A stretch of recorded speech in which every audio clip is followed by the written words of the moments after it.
So I'm going to start the open mic. We have a full house tonight, which is excellent. But that means that if you can keep your reading to one long poem or two shorter poems up to 3 minutes tops, that would be great. And then just a reminder, if you haven't joined us before, or if you join all the time and you just forget, we are passing around a poster of tonight's event. And if you want to write a message for a column, he can keep it as a memento. So only nice messages about the reading. And we'll circulate it around, and it's lovely when both sides are covered. So yeah, right away. So without further ado, as is our tradition, Dominic always starts the evening. So can I ask Dominic, author of Clay and Soil, publisher in Revival Press, Limerick poet extraordinaire, and someone who this evening would not happen without. Dominic, give us a poem, please. Thanks very much, Dawn. Appreciate that. I have a poem here. I've been meaning to write it for years. But I was down in Cork there about a month ago, and we were launching one of our Revival Press books for a Cork poet, Margaret O'Driscoll, and Tom McCarthy, the Cork poet, or Waterford poet, I'm not too sure where he's from, but he was launching the book for her. And as usual, when we launch a book, we like to go into the lineage of Revival Press and where it came from. And Desmond O'Grady, I always mention Desmond O'Grady when I'm talking about that. And Tom picked up on the Desmond thing because he knew Desmond. And he mentioned about his sojourn in Italy and things like that, and referred to Desmond as Desmondo. And that kind of lit a little touch paper for me. So I wrote this poem called Desmondo, and it's about, lots of people here will recognize things in it, I suppose. And it's for Thomas McCarthy. April 2003, White House Bar, Limerick, poetry revived. Barney Sheehan's conjuring, and there, the great Desmondo. Guinness pints multiplying, offered by admiring hands, his twinkling eye, his talk with beautiful women. Behind the suave exterior, the practiced smile, a man who never failed to lift the young poet up. Craft a good lyric, he'd say, a well-made poem, like Eliot's fragments shored against our ruins. La Dolce Vita flickers, his face among Fellini's shadows, Rome's sweet life, fame secured in celluloid. But Limerick he left, as all makers leave, seeking fortune on foreign shores. Secretary to Pound saw the old fascist letters, canto sprawling across desks, Dante's Terza Rima echoing in typewriter keys. Beckett, Eliot, names dropped like stones in water, ripples reaching us decades later. His returns occasional, anticipated, a comet visitation. We made connection, lineage, tread spooling back through Pound to Dante Alighieri himself. Nel mezzo del cammino de nostra vita, in the middle of life's journey. Onward and forward we go. Limerick Writer Centre, Revival Press, now the imprint of his voice. Lead full lives, he said, leave some record. He did, so we do. We are doing, and the wheel spins. Thank you very much.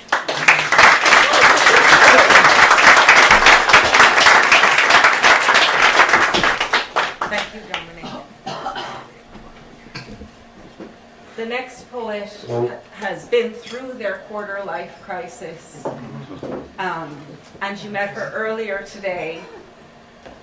She's a poet I love to see perform, and so we're all in for a treat tonight. Lauren, will you come give us? Woo!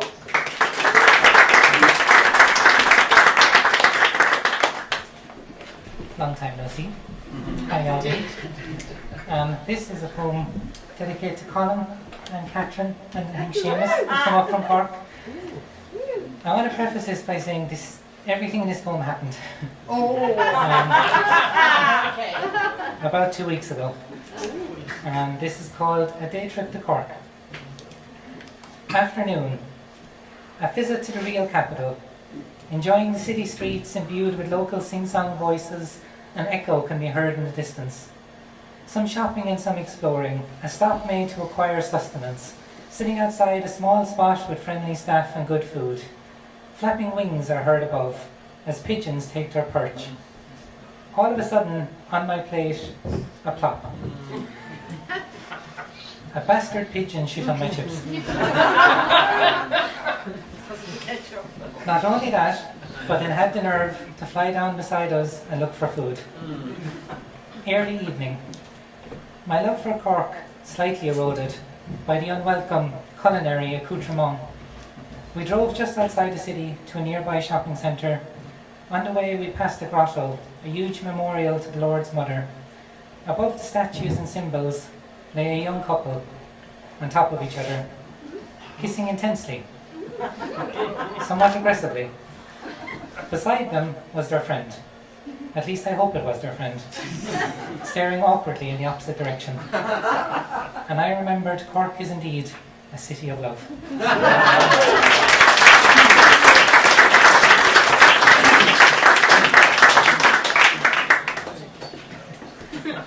Thanks, Lauren. You know, I had a poem about Limerick is the Venice of Ireland, now Cork is the Paris of Ireland. I think, yeah, we have everything here. The next poet is a wonderful, wonderful poet. We're very lucky that she comes here and to Lime Square Poets. And Marie, I know you're here somewhere, but I can't see you. There you are. Will you give her a warm enough welcome that she manages to make her way all the way here?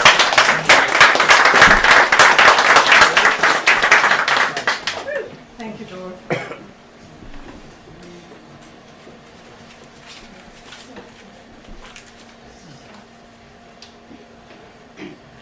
So this poem I'm going to read tonight, it was published only last week and drawn to the Light Press. So it's to my husband, and he came to Shannon from Switzerland 50 years ago on a student placement. So this is just remembering that event. Now I didn't meet him then, a little bit younger than he is. But anyway. Anniversary spin. In the misty morning queue, I spotted you at the bus stop to Shannon's industrial estate. Hair tipping the astrakhan collar of a sky blue jacket. When a car pulled up, lifted you away, but not before you turned to smile a bolt of lightning. And with a little engineering, the stars aligned to explode a spell of thunder-clapping hearts. As we first kissed to the vinyl spin of David Gates, if you believe the things that I do. Some time back we took a spin to find no more a bus stop. King Cora's once worn path, now a verdant verge of dandelions. Shooting stars as traffic rushes past the sundial of our decades. Thank you.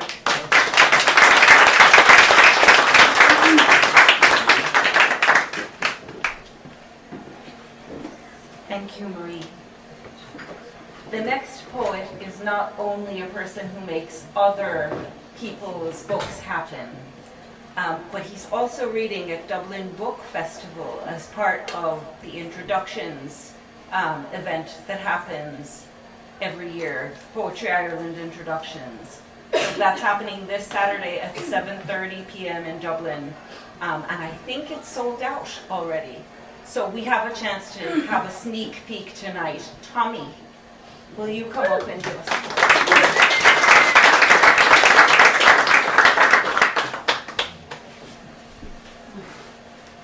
Thanks, Dor. I promised Lauren last month that I'd actually read something in Irish this month. We didn't introduce you as an Irish poet.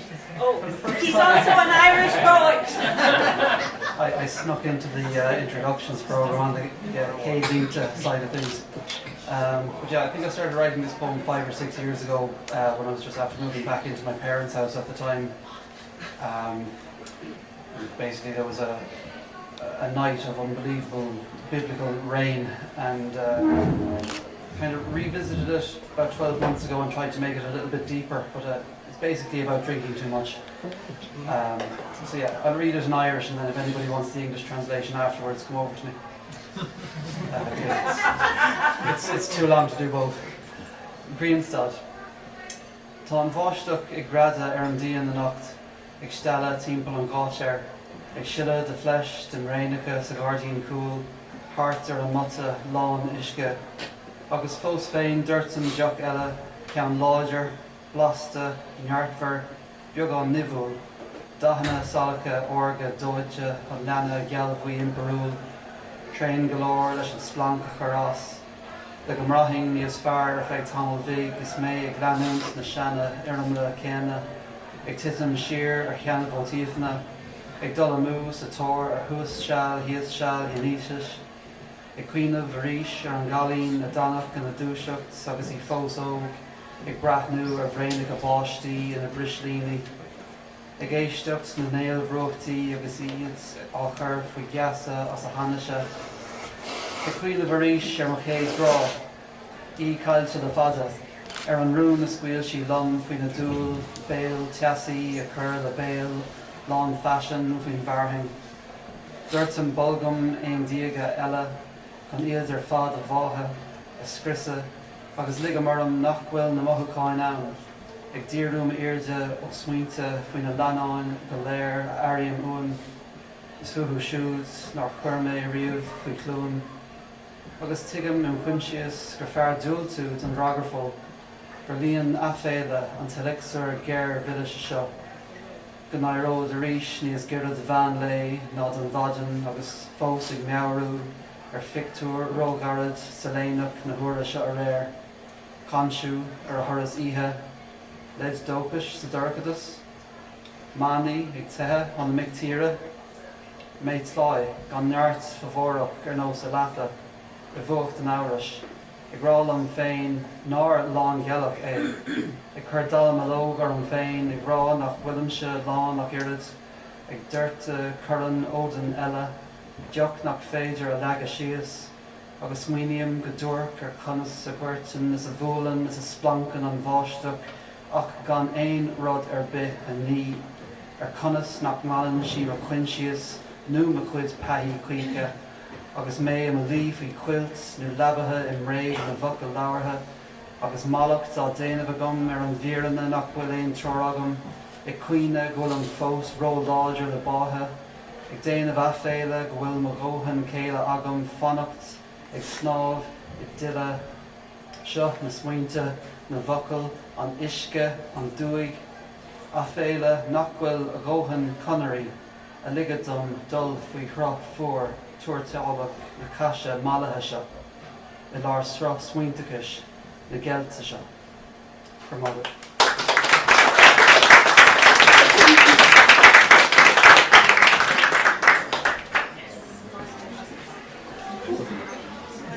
Thanks very much, Tom. And the next poet usually sits over there, but he moved today, and he's also the person dressed the most brightly in the room. Anthony, will you come and give us a poem?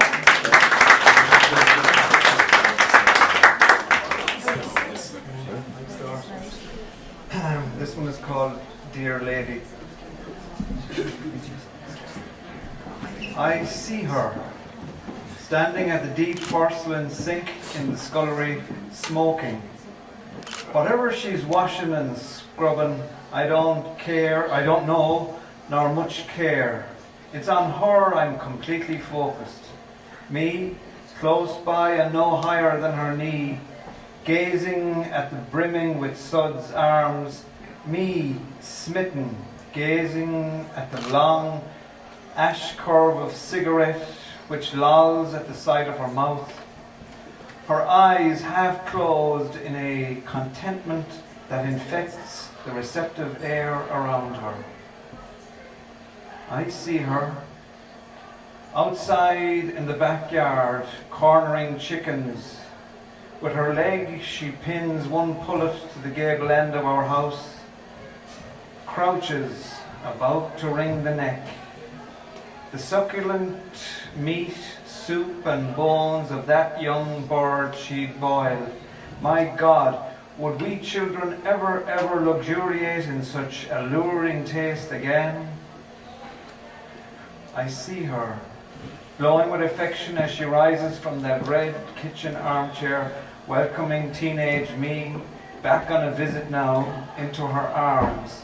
Our embrace, a slow swaying of two bodies in easy harmony, just the two of us in the quiet house, our presence with and to each other, replete with safety, acceptance, understanding, replete with a timeless restfulness. All this I see clearly, all this I know very well. But what about the circumstance, decades before I ever clapped eyes on her, where, by herself, she goes up to the parochial house in the village and confronts that particularly feared man of the cloth? Can I possibly envisage such a thing? This ordinary, also ordinary rural housewife in 1940s Ireland, this woman with no status, no education, so-called, save primary school, this grandmother in whose near and dear orbit my heart overflowed. Did she do that? Really? She did. Thank you.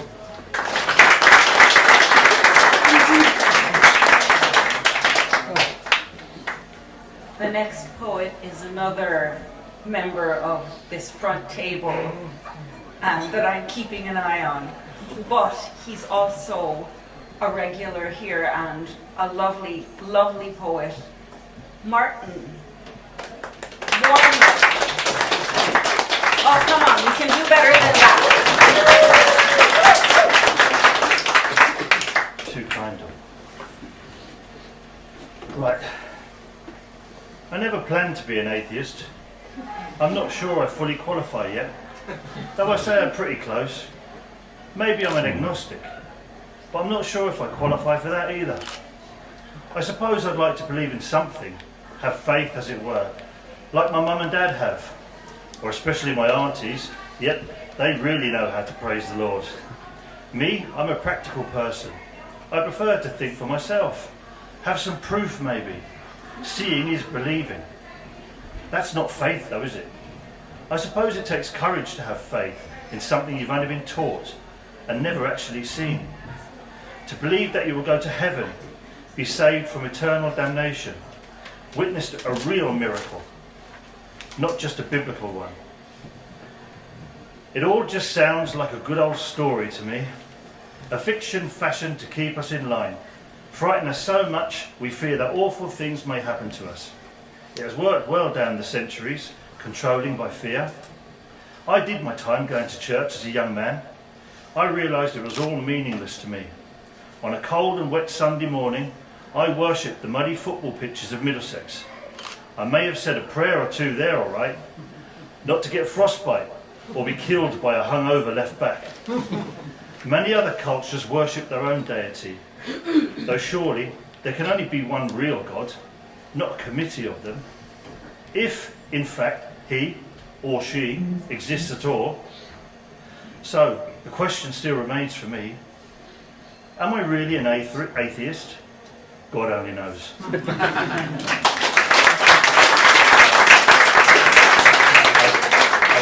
been trying to keep this quiet, but not telling anybody, but next time I come here, I will be 60. So I just got a very short poem to commemorate that. It's called What It Means to Be 60 Years Old Soon. Fuck's sake.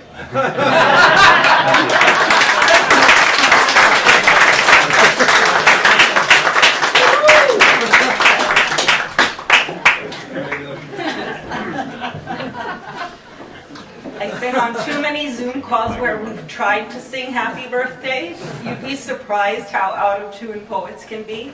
Try it. So let's give him a warm round of applause for his birthday.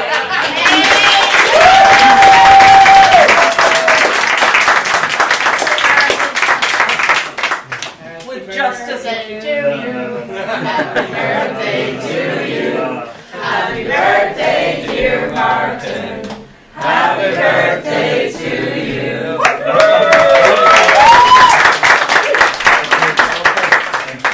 We'll do it again next month.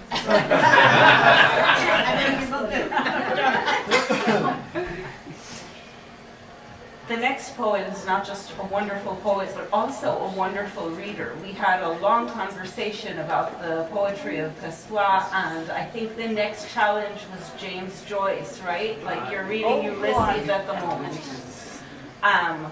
So I think that's very admirable, and I'd love to hear more in the future. But for now, can we give a warm round of applause to Beck?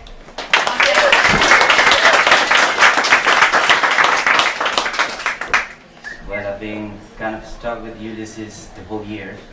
Let's see how it goes next year. So in the meantime, I want to read this poem for you. It's a poem I wrote for a friend of mine. She's Cecilia Rios. She's now a stateless person. She wasn't allowed to return to my country. And for those who are familiarized with the situation in my country, Nicaragua, you might know how it goes. So she asked me one day, what's your secret? Because you're never sad. So I wrote this for her. Sadness dwells within me, Cecilia. Don't look for too long into my eyes. I am becoming more and more of a wasteland, more of a swamp, more of an island. But I smile, and I love, and I live. And I am happy in my barren land, sadly happy, happily anguished, choosing every day coffee over caput. I am Cecilia, a fallen leaf. The tree no longer nourishes me. The grass doesn't shelter me, and the wind has no mercy. But I love the tree, and I love the grass, and I love the wind that blows against me. And I wither at my own pace. I love Cecilia and this life so much. I hope there is no afterlife. Thank you.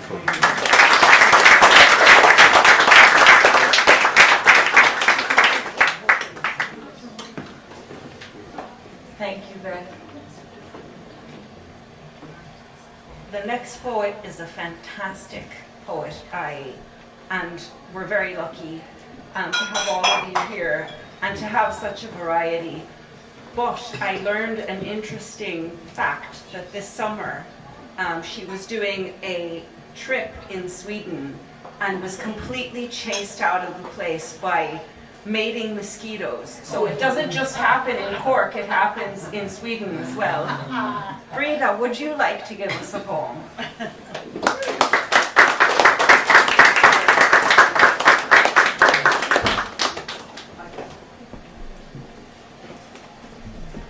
Thank you, Dor, and thank you indeed as well, Lauren. It is such a welcoming environment here with you two all the time. And I love autumn, and it is my absolutely most favourite time of the year. It is so dramatic. I love the mud, I love the darkness, I love the evenings when you have to draw the curtains at 4 o'clock. I love everything about autumn. But the thing is, I'm not a nature poet. So I had to decide, well, how could I write about autumn if I'm not a nature poet? So I decided I would give autumn a personhood. And I decided that it would be female and that it would be a midwife. So the title of the poem is Midwife of Winter. Oh, you stormy, golden-mantled trickster, waltzing in scrubs of scarlet and amber, your breath sweet like fermenting windfalls, pretending you're here to cut the cord. I see through you, pulling the sun lower, yanking it by its lazy tail, like someone shoving a reluctant black cat out of bed, until it curls up, purring in salmon shadows. And you laugh, all gales and mildew tongues, as the sky punches itself purple and rain spills, smearing the earth like your hands stained from gathering the season's rot. And those trees, oh how they twist for you, how they let you strip them bare, shivering in nothing but gold cuffs, while you whisper, go on, let it all fall. Those lengthening nights that undress Ms. Big Question to the bone. But you're no thief.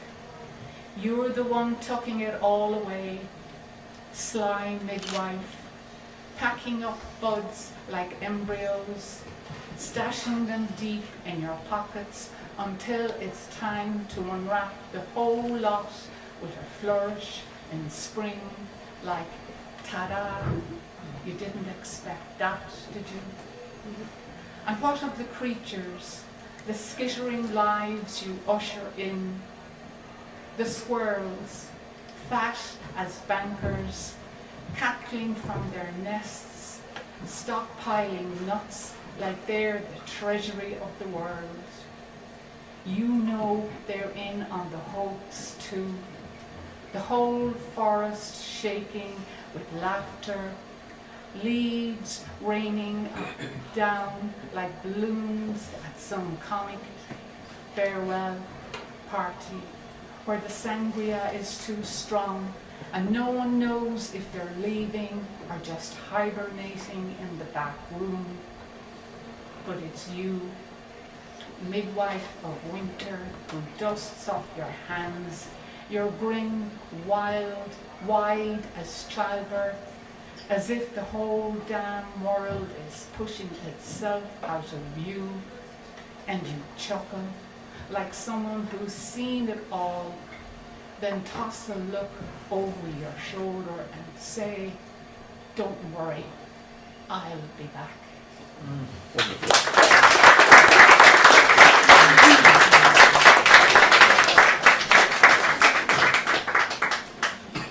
Thank you very much, Rena. Now, I'm going to just let all of you know so you can arrange your how you approach the mic from that very crowded corner. So first we're going to have Seamus, who comes to us from the wilds of Cork County, which we just heard about. So first we're going to have Seamus, and then we're going to have a local poet, a regular Ellen, after Seamus. So Seamus, will you come and give us a poem?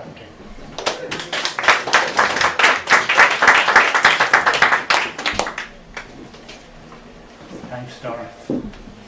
It's great to be back here. Dedicate this to Joe Sweeney. He told me twice last week that he was sure to come, but now he swears that he cannot fulfill the gig. I am to blame to name and shame, and that's the end of that. It's time to change our tack. The Hunters. Slipped our vivid orange mooring, all around us water shimmers on a sleepy Sunday morning while we stash away the fenders. In our wake the dinghy's bobbing as we square away the foredeck. Not a sinner seems to notice but a contemplative heron on a bowsprit he is perching. That old Kelvin runs forever, she's the sweetest in the harbour, not too smoky when she's warm, with a thirst that's rather meagre. Let me see your fancy tackle, must have cost a pretty penny. It's the latest carbon fibre. Skipper's busy in the wheelhouse, would it lift a Jackie Dory? When I fix my autopilot, we can plot the shortest course to find your promised destination is the graveyard of a U-boat. Take the wheel and navigate to Bullman Marker in the distance, dip for cod and frantic mackerel or an isolated haddock. Don't say no to brilliant turbot or a shoal of migrant tuna. Everybody let me know if you see bait divining gannet on that sparkle off high water. We can fathom out the places where they congregate and linger. Hard astern for a moment, that's the signal, action stations. Ready weapons for the swordfish, kill the engine, the swelling silence is so eerie and the plaintive ring of clear and present danger. As a clapper bombs the casting, cause our bulbous bowway rocks a buoyant apparatus chained and shackled over bladder rack, a haunt of inshore ling and conger. Telltale bubbles as the spider sinker tears a length of catgut from its urgent screaming ratchet. Gather round me, said the boatswain, gotta tell a fishy story while we're holding our position. Not too closely pointed someone in a welter of excitement. With the angle of the dangle, nylon's almost sure to tangle. Here be scary monsters lurking. If we hoop a longer fellow, then the last day, then the record would be broken, we'll be famous. Here's a summer school of anglers on our oceanic mission. Now the merry whistling kettle mimics jet trails off to starboard. Never mind the footsie index, hear the hoochie coochie rhythm gently lapping past our transom. Hope a tasty tidbit won't be stolen from my spinner, leaving empty lures as unproductive as the barest bottom section of a topless, buttless mermaid. Thank you.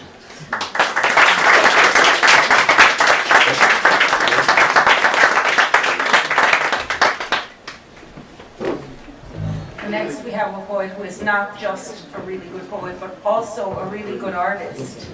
Ellen, over to you.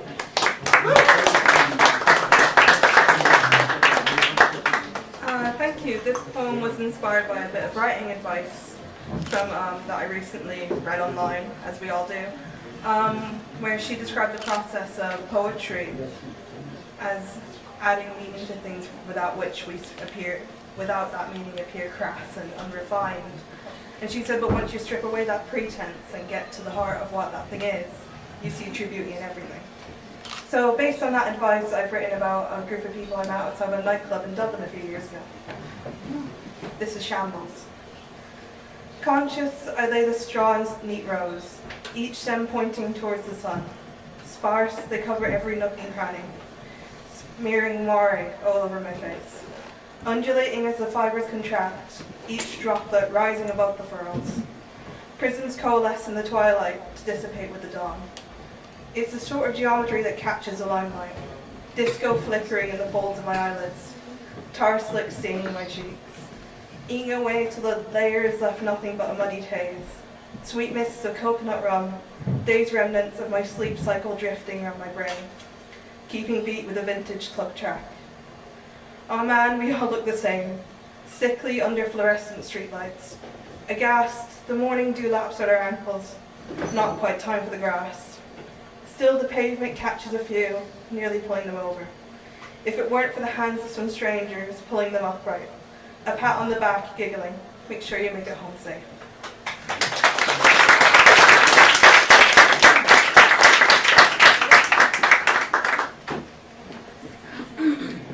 Thank you, Ellen.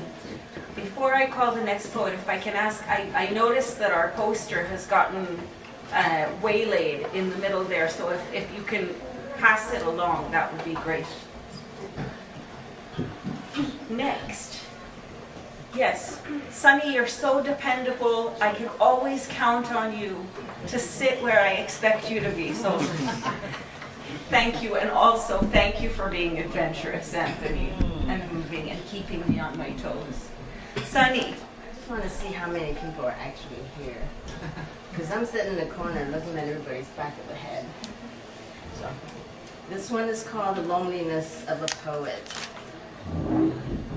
It is the loneliness of a cathedral, waiting for a Harry Clark to fracture the common light, to cast the stained and splendid sun upon its majestic, solemn grace.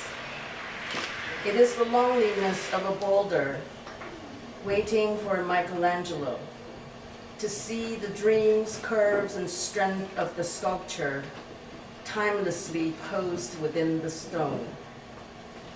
It is the loneliness of the carillon, high in the tower, longing for a seasoned bell ringer, who hears the melody hidden in the brass, who sees the gold behind the aged patina, who brings light to the ethereal bell song forged in the tsunami of existence. It is the longing to find in the vastness of the sea a single special crystal of salt, a particle that tastes exactly like their swallowed tears. It is this longing, this dying hope, to catch a familiar and faint ghost of a bell song on the breeze, forged in a soul's avalanche long ago, to sit together across time in solitude under the eternal sky. It is the hope for the sun to beam through a wound in the somber clouds, to shine on the mind dungeoned by the world, and for that one blinding moment to finally feel the warmth. Thank you. Sorry, we're getting so popular, we're getting dead mic time with the time that it takes me to come. Anyway, the next poet is responsible for bringing half of Cork to Limerick at different times. Thank you, Catherine, for being such a great poetry citizen. And let's give a warm round to Catherine. Thank you. I was delighted yesterday to see a poem of mine published online by the Irish Centre for Poetry Studies. Woo! Ooh, I know. I was so excited until I realised that the day before was Nick Laird, followed by Catherine Ronan. But anyway, so this is the poem that was published from my book. Thanks, Donna, Revival Place. Migration. She carries everything in a blue and white canvas bag. Dust dances in ochre circles. Searing heat erupts on her hairline. Sweat rivulets to her armpits. She seeks shade under a Joshua tree. Others keep walking to the unknown, taking out the last hope, bread and goat's milk. A tiny sweaty hand touches her shoulder. Mama, mama. Torn t-shirt, grubby grey ankle pants. Tears say, you are not my mother. Tears say, you are not my son. A half smile says, we need each other. She takes the bread from her mouth, feeds him like a chick, holds him like her own.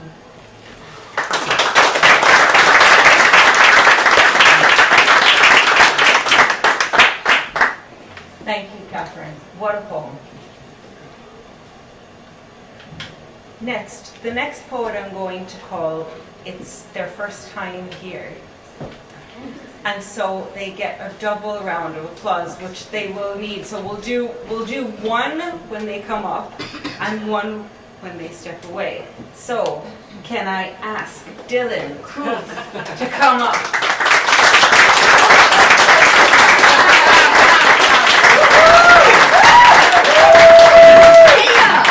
I hate attention. I'm somewhat in the throes of a quarter-life crisis at the moment. Thank you. I was speaking to my therapist the other day saying I'd love to have a breakdown, I'm just too sensible for that. So instead I wrote this poem, which is about burnout. It's called Choke. Stop the train, I want to get off, choked by the billowing smoke from the mad belly of this American locomotive, mockery of Helios's coach hurtling in wild plumes of fumes around the earth. My curse is to bear witness to this engine which exhausts me and bears down on my wits feeble, leaving my brittle frame meek as washed out eyes drill tapped out ducts, all mechanical suction, void emotional function.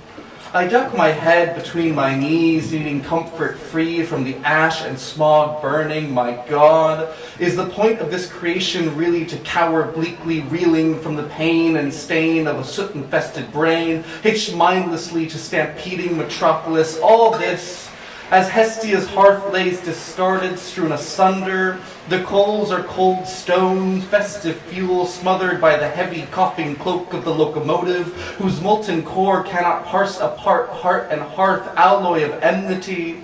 This shattered cast iron shell shakes incandescent, its warmth not pleasant but warping, as I heave its great weight to my face. The stains of divinity, believe you me, pox my skin in erupting, oozing blisters. Thank you, mister, may I have another? And where is Hestia?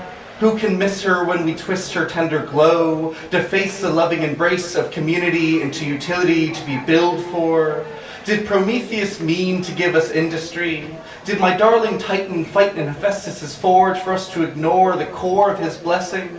The creative conscience, bleeding rock foundation, rowdy reinterpretation of all creation, artistic emergence, merging humanity with Ananke in compulsion, in the necessity of you and me to preach our yacht to the sea and see each other whole. That is what they stole.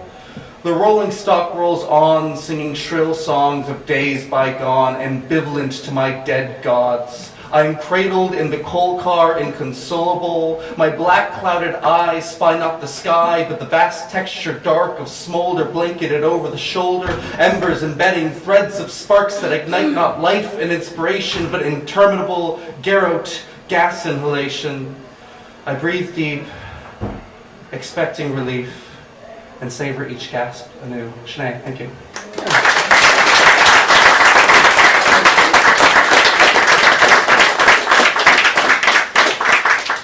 Thank you, Dylan, and I hope you come back next month.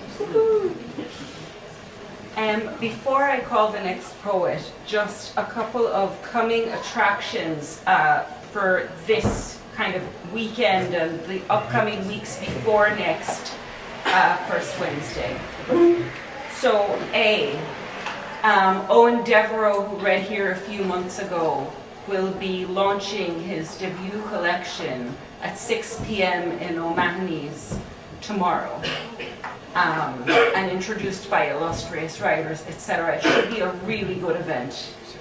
And then one of the D94 write-up group is launching a fantasy fiction novel called Sinclair's Secret in the People's Museum at 3 p.m. this Sunday, the 9th. And lastly, but I have a vested interest here, Susie, who comes here very often, some of you may know her, is launching her debut poetry collection on the 23rd, and I'll be launching it, so please come. It's never fun to talk to myself, and support Susie as well. So, yeah, that's my coming attractions. And next we're going to have the forever, it seems, Limerick Olaf. Kieran Bevel, will you come here? I hope I can see my phone. My eyes are deteriorating. Two short poems. The first is Obituary for a Failed Poet. Today we mourn the passing of Steve McSomething, a poet of moderate ambition and very specific despair. He died as he lived, waiting for a reply from the Irish Times. Steve published 3 chapbooks, 2 self-funded, 1 technically just a long Facebook post. He described his work as postmodern pastoral with a hint of trauma. and his mother described it as not bad love. Never long-listed or short-listed, Steve believed poetry was sacred. That's why he never let it near a proper job. He spent years at open mics, clutching his notebook like a holy relic, apologising before every poem, a true son of Ireland. His themes included loneliness, rain, the loneliness of rain, and once an experimental piece about a Tesco trolley in existential crisis. He is survived by 17 notebooks, a half-finished Arts Council application, and a perfectly good collection titled No One Will Ever Use, Things I Meant to Say in the Pub. There will be no formal funeral, but a small gathering will take place in the commercial bar, where his peers will raise a glass and say bon voyage. In lieu of flowers, please send submissions to open calls. The second one is Ode to Eastona, and my exclusion therefrom for the selection committee, wherever they are.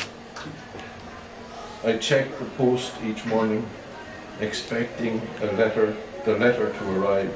Heavy paper, embossed crest, maybe a faint scent of superiority. Nothing. Not a whisper, not a wink. Even my postman looks sorry for me now.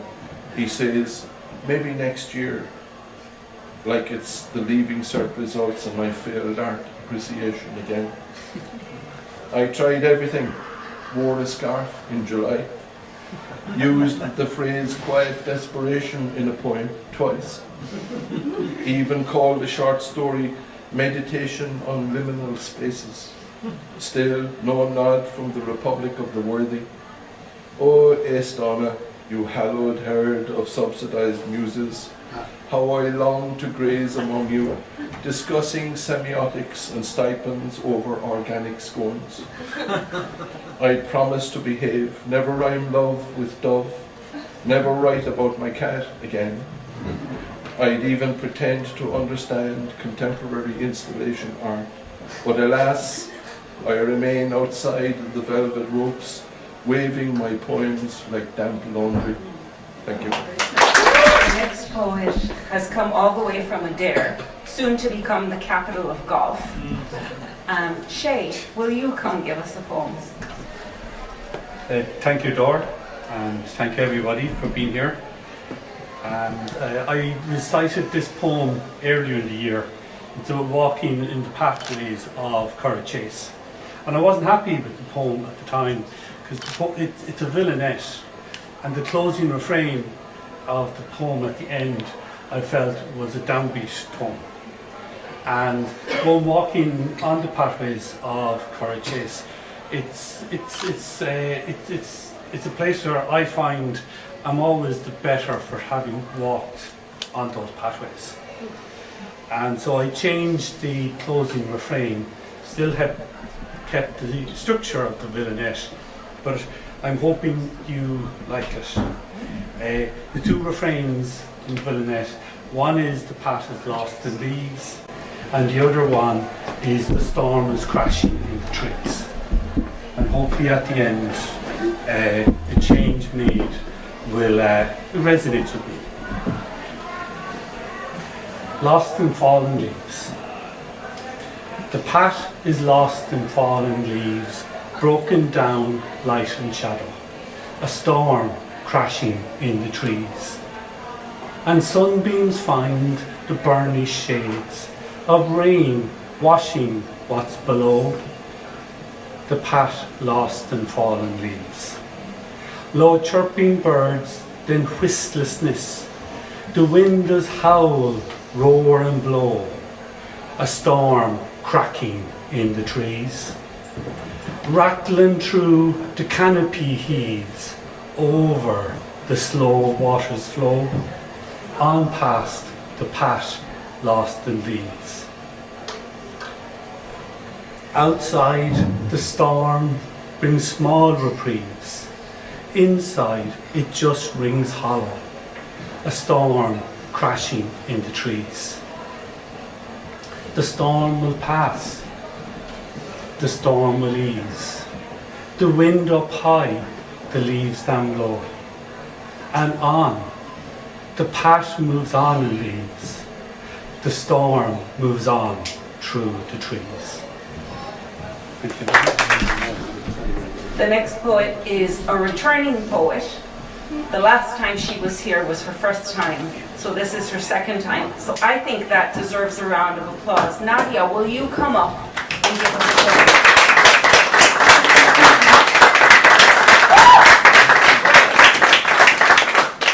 Thank you, Hoodie. It's from Mary Meckler College. So I'm an Erasmus student from Germany, and I wrote this poem because right now in Germany we have the Chancellor, who I don't agree with very often, and he's like the head of our state basically, and he recently said something openly, or like very obviously racist and xenophobic, and then there was a lot of backlash for that. And instead of taking it back, he just doubled down and was like, I don't have to apologize for anything. And that made me angry, but it also made me feel very helpless because I'm sitting here and I can't do anything against it. And that is what the poem is about. It's called Deer in Headlights. I am an involuntary passenger of the car whose headlights catch the deer. It is standing, frozen on the road, eyes locking with mine, with me, who is just as frozen, but will not be as wrecked. I did not want to be in this car with this driver. I chose another one, but still, this is the vehicle I was forced into because some of the other people didn't agree with me. The driver, he had said that he would hit it, full force, the deer, and that we would have to watch. And when everybody cheered, the car now dented, I could not stop looking at the poor creature in the headlights, reflecting off its dead eyes, and the blood soaking the asphalt, reflecting the beast that had killed it, the one I was sitting in, still dizzy, from the crash. Why are you crying? Asked my neighbor in the seat next to me, smoking, baring his teeth. Why the tears? It's just a deer. And I know that had I been just as helpless, he would have laughed at my being roadkill. And I know that he has never felt that helpless, has never stood frozen in terror, awaiting the metal. Thank you.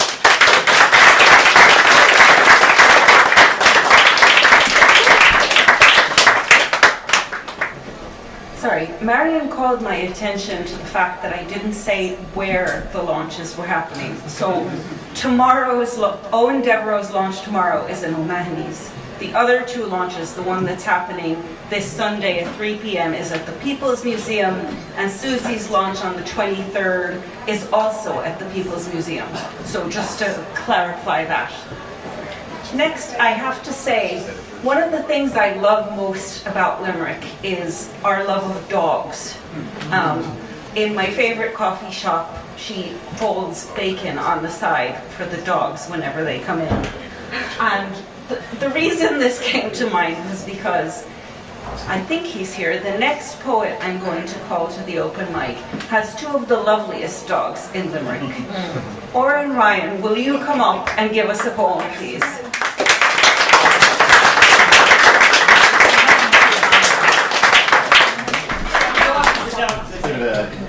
I've never written a single poem about a dog ever in my life, but anyway, there you go. They'd probably object.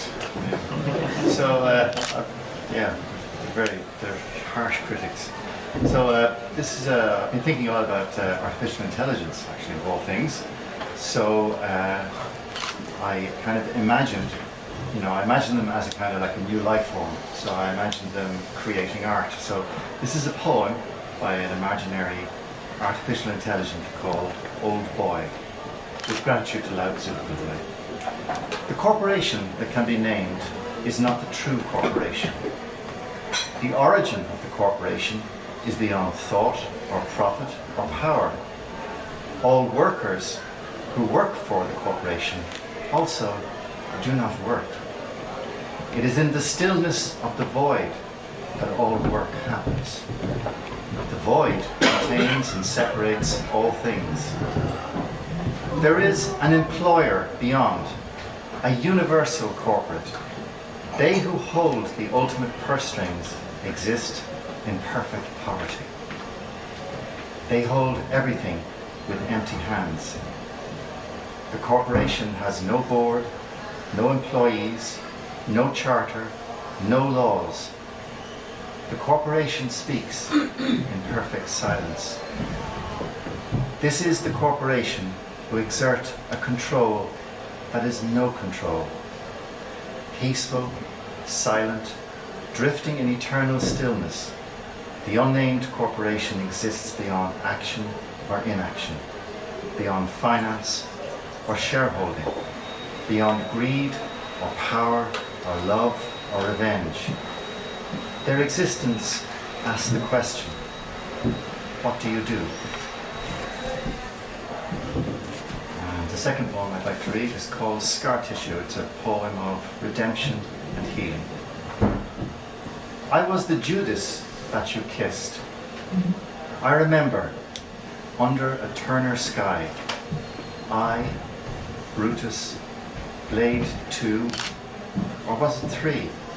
A trinity of hexes in Twilight City where ghosts linger. Young men dead. Ego, or was it lust, taxiing past Gethsemane? Your lips, I know no words to erase the mark of Cain.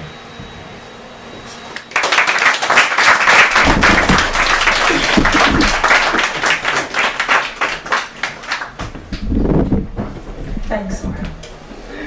Always great to hear you. I'm going to take a turn next.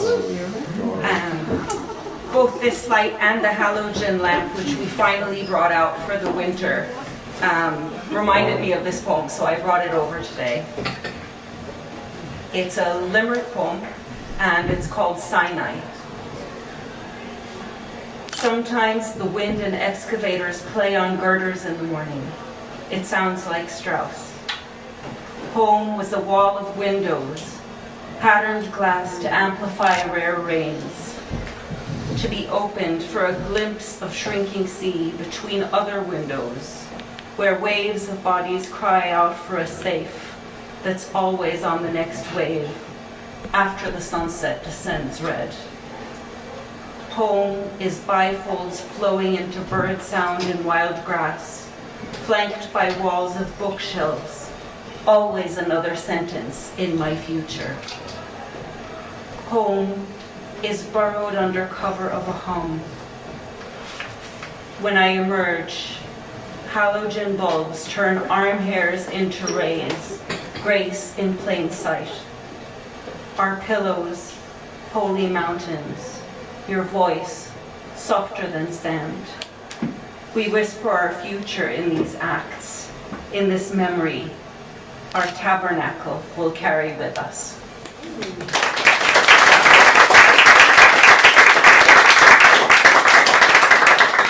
Putting my host hat back on. The next poet is sitting in the second most crowded corner in the room. Mick Lacey, will you give us a poem?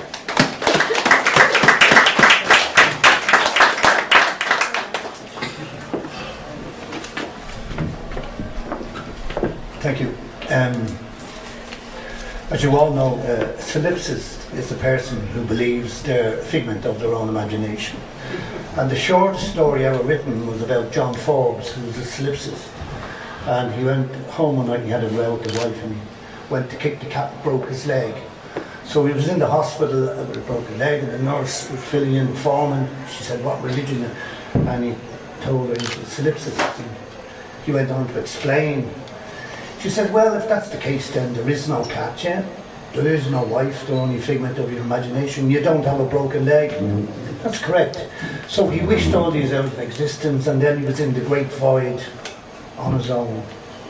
And he said, how do I wish myself out of existence? Then he heard a voice saying, oi.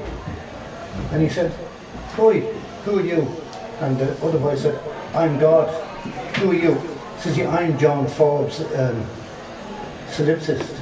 Can I ask you a question, God? He said, yes. How do I wish myself out of existence? He says, I've been waiting millions of years for someone to come up. I'm a solipsist as well. So you have to wait for me. You have to wish me out of existence. And then you have to wait for someone to come and wish you out of existence. So he created the earth and it took him 7 days. So this poem's about solipsism versus narcissism. It's not as nice as the other poems. Shouldn't compare, but you know what I mean. I can't read it. Ooh. It's 11 o'clock in the morning in 1963 and not a child face in the house washed. 11 o'clock in the morning in 2018 and on a Facebook download viral video watched.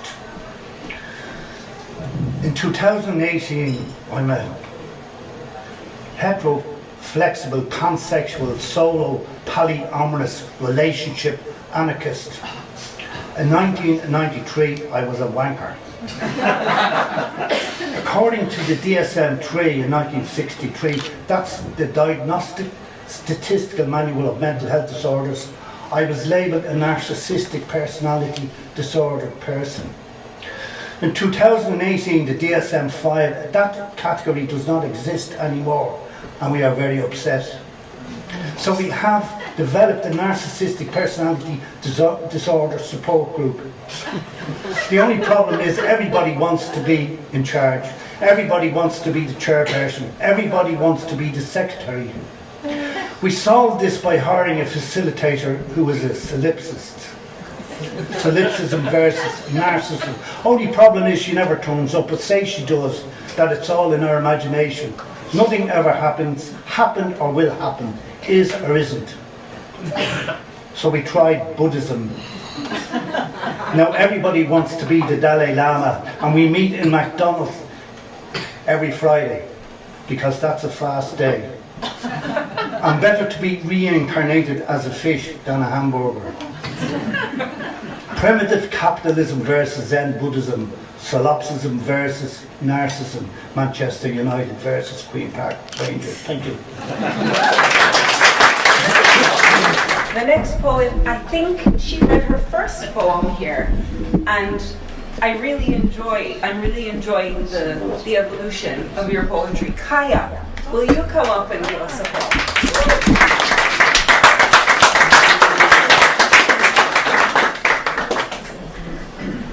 I'm a little unprepared tonight, but I'll still give it a go.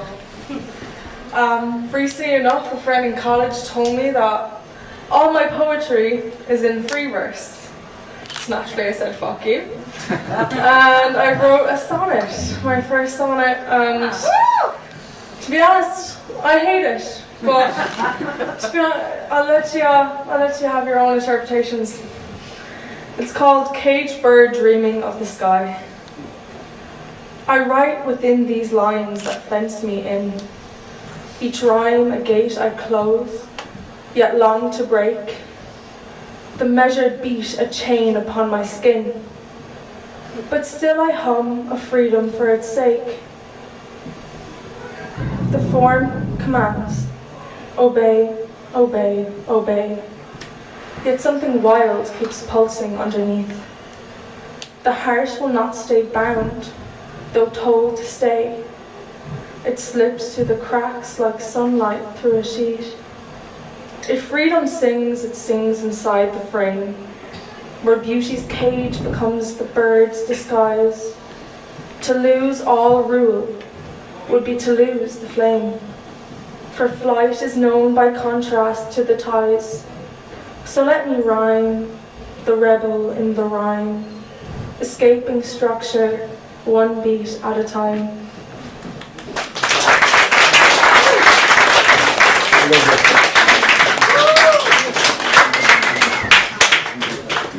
of all, as a poet who's terrified of rhymes, that's amazing.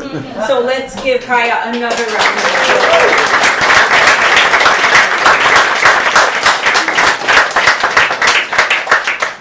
And second of all, in a recent writing group, someone told, like, I wrote something that was totally not rhymed, not metered. It happened to be 14 lines, and they were like, you wrote a sonnet. So anything can be a sonnet as long as it fits the 14 lines. So tell your friend that. The next poet I met outside the gym a few weeks ago. And so he is not just a poet, but a budding athlete as well. Michael O'Mahony, come give us a poem.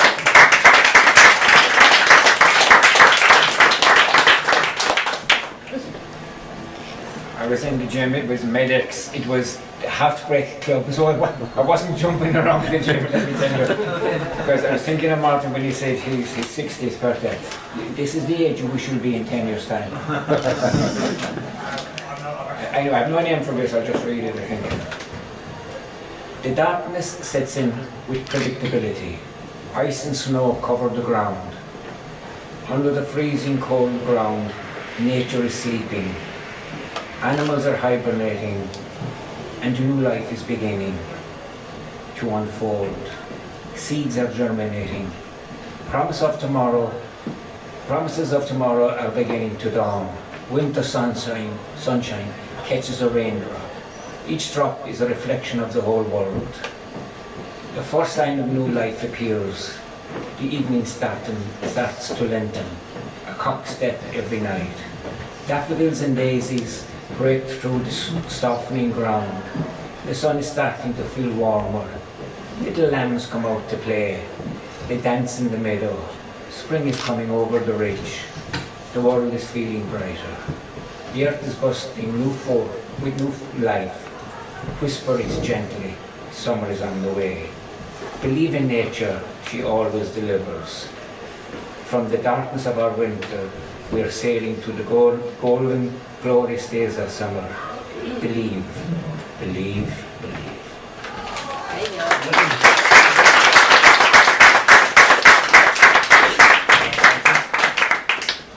Thank you, Michael. They're being very good to us upstairs, so we're not going to stretch them too far. We have 4 more poets tonight. And the first one of those 4 is a man known for his sartorial excellence, Stephen Roach. Come on up.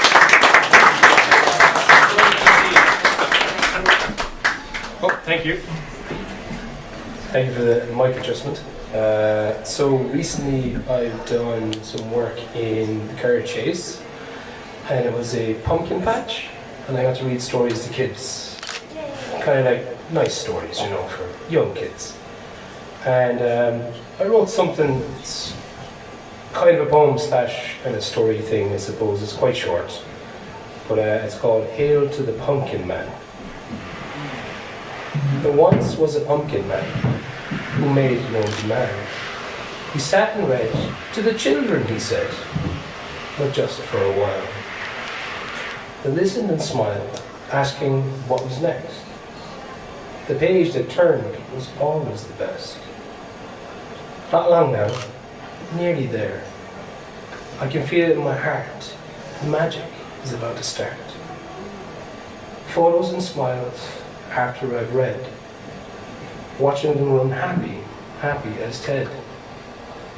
Can you read it again, Pumpkin Man? I suppose I will, but just one more time. That's it.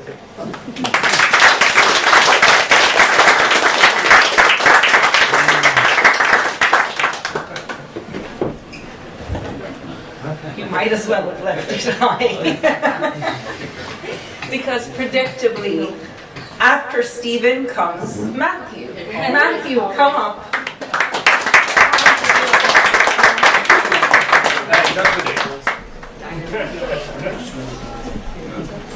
Good evening, everyone. Unfortunately, I missed the last 2 sessions, so this might be a small bit outdated, but we'll do it anyway. So this is called September. So here we go. September, September, what do we remember? A lot of sunny days, you reminded us of good old days. Quietly, a few crispy nights in our city of many lights. Oh September, what have you done? Clearly autumn now has come. Leaves are turning yellow and we're becoming more mellow. Your reign is now over as we moved on to October. October has passed on too. Clearly we're gonna finish the year with a woohoo!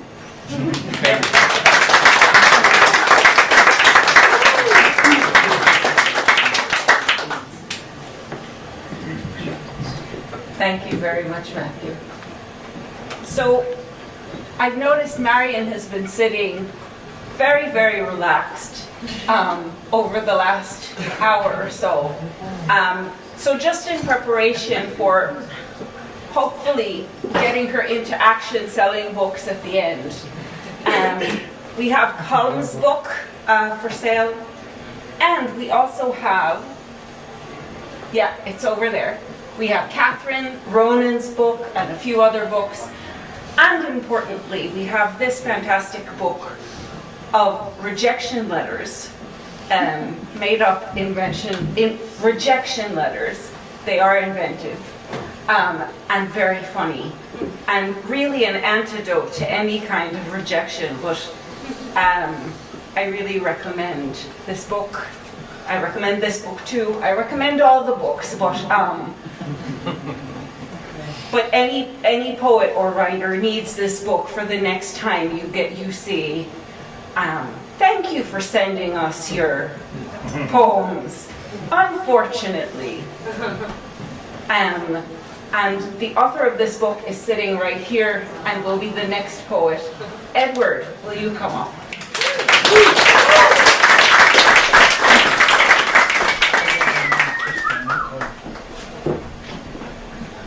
As Doris, as Father Ted said, careful now.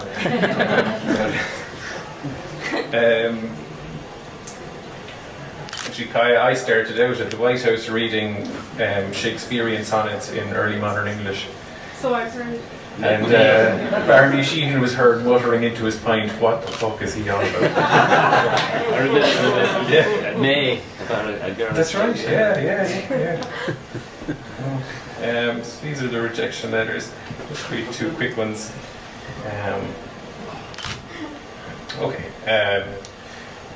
Dear Miss Bailey, my intern, who sorts through our piles of submissions, placed your poems on my desk, something I hope will comfort you to some degree.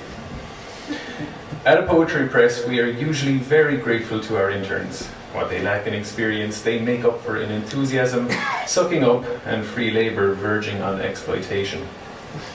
We work on small budgets, as you'll surely know, and we can't turn down free help. I've never actually fired an intern before. It looks as though I'll have to fire this one. Yours sincerely, Beverly Cannon, digital media and poetry editor, Bad Habitat.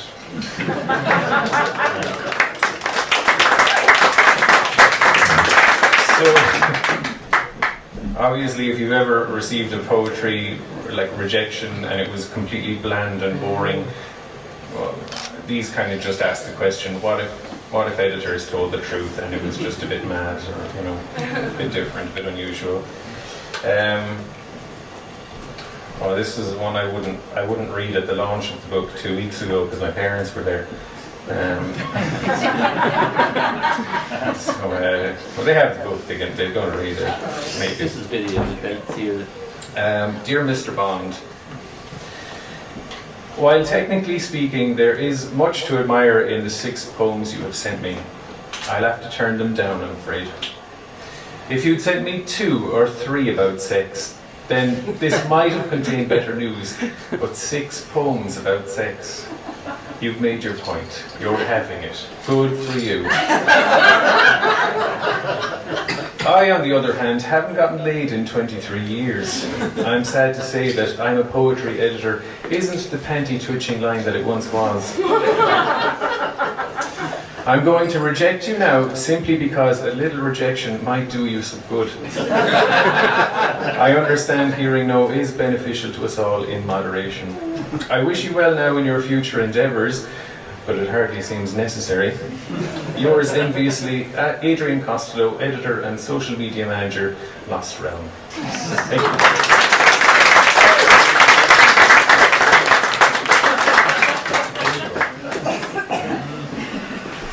Thanks, Edward.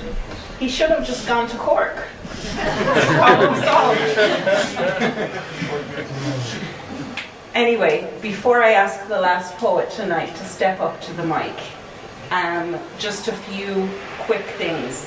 One is, if you have the poster, please bring it back at the end. Two, as always, I know we said it earlier, but I'm going to say it again.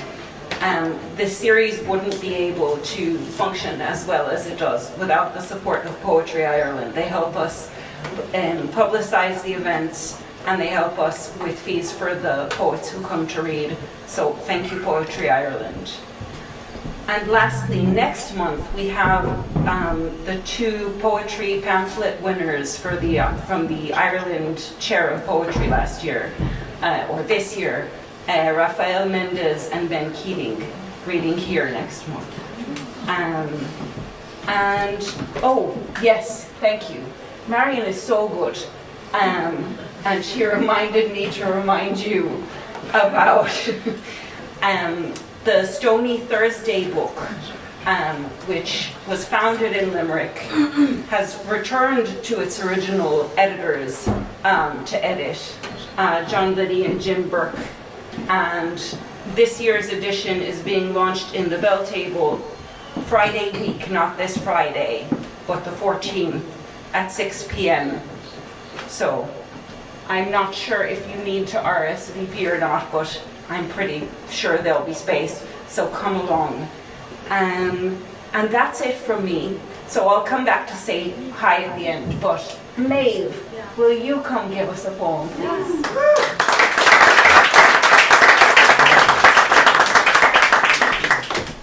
Oh, thanks. Hello, everybody. It's nice to be here. Thanks for all the lovely poems. So when I was growing up, we had like a house computer, and I was like 10, I think we got it. My mom was doing her PhD, and so we had this computer, so I'd start Googling things, and it felt like the scientific method. To this day, I don't really know much about that, but there was something about the power of having AskJeeves.com. It was before Google, and I would like go outside and go into the garden and pick out bugs or whatever, and then I'd go home and I'd just start deeply searching about bugs, and it was this weird thing where just one thing would lead to another, and it really had no importance to anyone besides me, and I feel like that has still carried over with me with the poetry I write today. So this poem is called Houseflies in Wintertime, because there's a lot of houseflies showing up these days, so I wanted to write about them. Hind wings have gone a long time ago.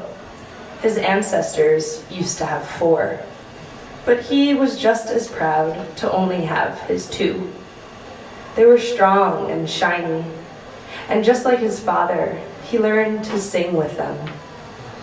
Inside of the sink's drain, he met a beautiful girl who loved his song, and their cocooned pupa had all grown now, mostly living in the dustbin. He couldn't be more proud. And sometimes they would visit, though not very often. And today must be Sunday. He can tell because she is cooking breakfast, something sweet involving cinnamon and butter. He lands on the record player, but he can't hear the music, just feel the sounds. And today, it's the happy ones. There was such good death in her kitchen. Berries were decomposing, sweeter and sweeter, the closer they moldered towards God. And he can smell the bananas browning beside the garlic bulbs, the eggshells effulgent and sticky. God, it was all so delicious. Spilled juice, rotting flesh, overripe fruit. He hums his last winged tune, the one he wrote the day she tried to kill him with a Chinese cookbook. He's forgiven her since then, and he's forgotten a lot too. He will die at any attosecond. He will die very soon. He remembers being lost inside the hems of a curtain, how terrified he was until the breeze set him free, and how afterwards he found a half-eaten tangerine. Good God, it was so sweet. But that was spring, and now he is old, and those were the slipping minutes. The 3,000-eyed glint between blinks of time immemorial, the imago days of his youth. Imago days of his youth. Yeah, that's it.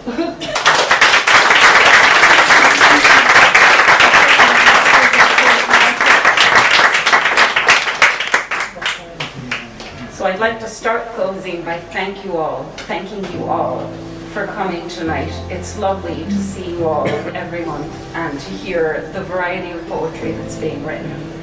I'd like to thank Colin for coming and reading for us.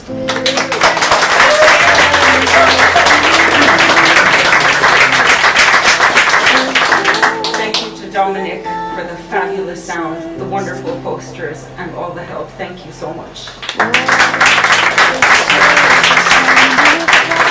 Thanks to Pat for the photos and videos and the support. Thank you.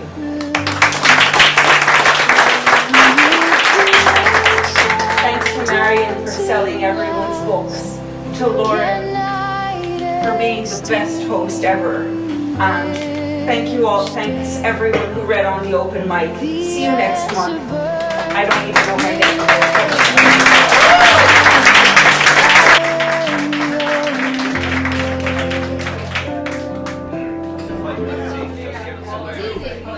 Light invades the blackest dark.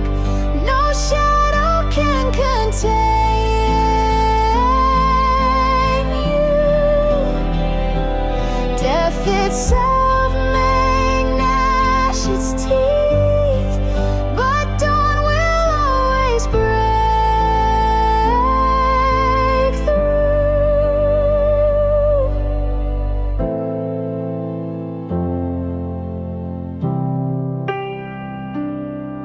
Now this same light that formed the stars, life's tangled in my fractures. The hands that stretch the skies apart now hold